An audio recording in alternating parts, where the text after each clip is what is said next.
I have seen more signs than I can count, and I have seen them in every type of way possible, through every kind of thing that you could imagine. But it was something that I had to learn. It was something that I had to become aware of.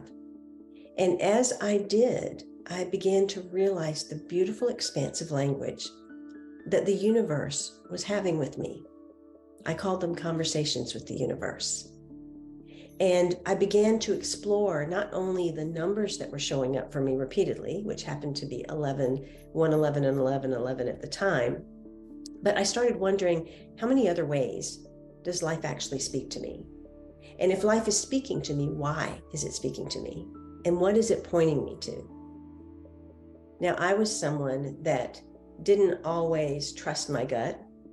I was someone that didn't understand that concept when other people talked about it. And I always wanted to really trust my intuition. But because of early childhood experiences, like we all have, that gets blurry. We start to trust the outside, other people, instead of ourselves. Our trust kind of becomes this fragile thing as we try to become like the world around us. That's the human condition. Every single one of us has gone through that. Every single one of us has kind of fallen asleep in that way. And that is part of the reason that signs show up. They come to wake us up, to point us in a new direction, to provide a pathway, a turning point, or to be a divine guidepost, because there's something in our heart and our soul that is longing to return to the truth of who we are. And that is what this new book that is releasing on March the 10th talks about. Signs, Sacred Encounters with Pathways, Turning Points, and Divine Guideposts is a beautiful new book that has 3 different sections. And the first section goes into a lot of the foundational pieces about signs and all the ways they show up and why they show up, and even some of the things that we call bad omens or signs and what those actually mean.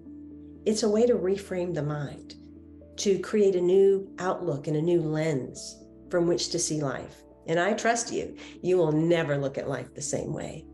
The second section is filled with stories from amazing storytellers and their own encounters with different signs. So you're going to definitely tap into different ways that signs show up, and you're going to also connect to ways in your life that perhaps similar signs have appeared. And the third section deepens your own practice with signs, and it helps you develop the very things that you may have lost sight of, such as your intuition, your gut feeling, your heart sense, your trust. So I invite you to explore and enjoy the book that is coming out on March 10th. It is titled Signs, Sacred Encounters with Pathways, Turning Points, and Divine Guideposts. Love that title because it says it all. And now you can find all of that for yourself. Again, it's Signs, Sacred Encounters with Pathways, Turning Points, and Divine Guideposts. I hope you'll get your copy, and I hope you'll reach out to me and tell me about your signs. I am Simran, in love, of love, with love, and as love. Be well.